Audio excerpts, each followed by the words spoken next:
All right, folks, welcome back to Prepper Now. Do a real quick, not a long one, just a bit of an update on what's going on. So last night at about 9 p.m. Eastern, there was a ceasefire, and that ceasefire has so far lasted. So that is good.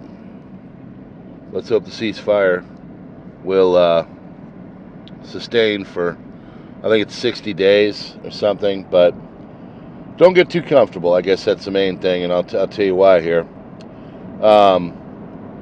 So let's go on over to the big show stealer as of late, and that, of course, has been over in the SMO. And overnight, Ukraine attacked this Belbek airfield, and it's in Sevastopol, which is in the Crimea area, and they used all kinds of different styles of weapons. They used UAVs. They didn't use the ATACMS, but they did use the Storm Shadows. So that is not good. That means that Russia, who has been promising a response for the attack in Kursk a few days ago, that means they're gunning to do something. I don't know what it's going to be or whatever. Maybe they'll let us all have a nice Thanksgiving, and then this Black Friday they'll do something. I don't know.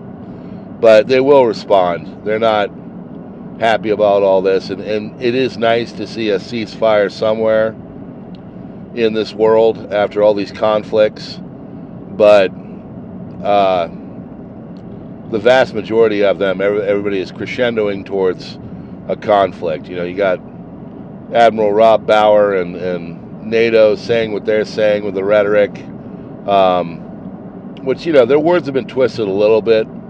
They didn't say preemptive strikes in the way that it's being reported. It was more of a tit for tat kind of thing. I don't know exactly, but he didn't just say we should start hauling off and attacking Russia out of nowhere. That's not what he was saying. It was more of retaliatory stuff, and basically what they're agreeing now, where the problem is they think that Ukraine should be able to just use the long-range stuff. More long-range stuff has been okayed.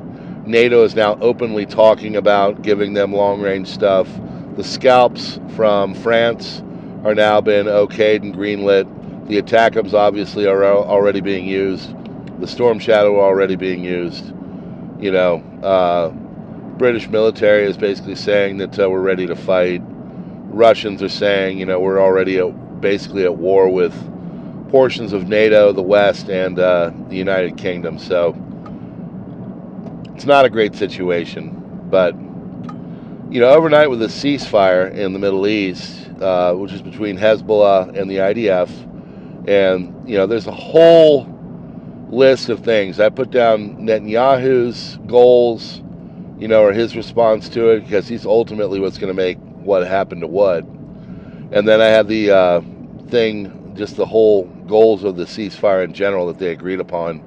I put that onto my Subscribestar and locals. That's kind of stuff I'll put there. It's longer, so you have to kind of read it and take time. But those are for my geopolitical nerds and all that really like the in-depth stuff, and the other people that like the crazy stuff, the videos and such that will make Mr. Mark Zuckerberg shudder and shut you down like he did to Marsha Blackburn, because she had the audacity to ask questions about one man who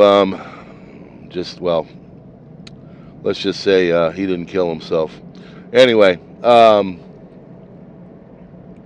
this ceasefire is important. There's already been a couple challenges, I think one or two. One in this area called Kiam, where, you know, just a couple of rando machine gun fire and everything else, you know, nothing crazy, and they seem to have sustained through it. That's expected. There's open, the Hezbollah is like moving their rockets around now, their launchers and stuff, because some of them are on trucks, and they're just moving them around and getting them, out of some of the areas. And that, of course, is the big concern of Israel, is that this is just going to allow them time to regroup. And it will, So, right now there is a tense peace. People are returning to their homes, and southern Lebanon is conflict-free after a couple months of very, very heavy shelling by the IDF. I mean, the Dakhia neighborhood in Beirut is not really there anymore. It's just chewed up cement and more. But there are also other things to be concerned about. Came out that the first time since 2019, 2020, there are offensives between the two groups in western Syria, around Aleppo, Syrian National Army and stuff. So they're starting to flare up now that the southern Lebanon area is, at least for the moment, conflict clear. And also now there's all eyes on Gaza. That is Rafah, Gaza. All that is still there and still fighting. And that was the big thing that really angered a lot of the resistance fighters, is that they were able to get it so they could stop Hezbollah, but they were not able to get it so they could stop the fighting with IDF in Gaza. So that was the big issue, and now there's a lot of them that are ticked off. But if you think for any stretch of the imagination that this whole thing is going away, you're wrong. We are just getting ready, and as we sit here and focus on the Middle East back again for a moment, isn't it like a ping pong match, like Middle East, Russia, Middle East, Russia, Middle East, Russia? Don't worry, Asia's in the background as well. There's a thing going on where the boats, there's a boat that supposedly from China that cut these cables up there between, I believe, Sweden, Finland, Lithuania, and they've got them basically contained, and so now they're worrying and wondering what kind of response are our friends out east in China going to do. What's that going to look like? What that's going to be like? So we shall see. Conflict is rising everywhere, so I hope you're going to have a wonderful Thanksgiving, but stay nimble, take the good news as it comes. But I want to give a shout out to Prepper Dog.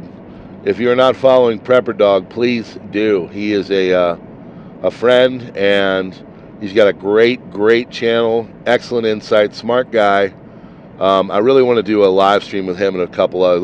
If I could have it my way, I'd do a live stream with him, Roaming Prepper, Hudson Valley Preparedness, Prepper Dog, of course, and then Modern Refugee. And I want you to pray for Modern Refugee.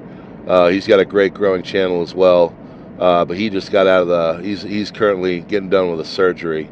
So you keep that fine man in your prayers as well. These are my YouTube prepper homies, All right? So we'll see. Maybe we can get that together and have a little something over the next month, to have a little round table with some smart fellers, because they're all that for sure, all of them. Anyway, God bless, friends. Hit that like button, do the subscribe thing if you're new here. Darken out the bell, and yeah. If you'd like to be a member and support the channel, it's a couple bucks a month. I'll give you insight. If something major goes on, I put it in the community post for my members, so you get it kind of before everybody else. And then, of course, Subscribe Star and Locals is $3 a month. It's a great community, and it gives you some pretty insane stuff to look at and read. But Gab, Minds, Twitter X, Truth, I'm on there too. I'd love to see you all out there. I hope you have a wonderful Thanksgiving. Please travel safe if you're traveling, and we will see you on the next one. Prepper Now out.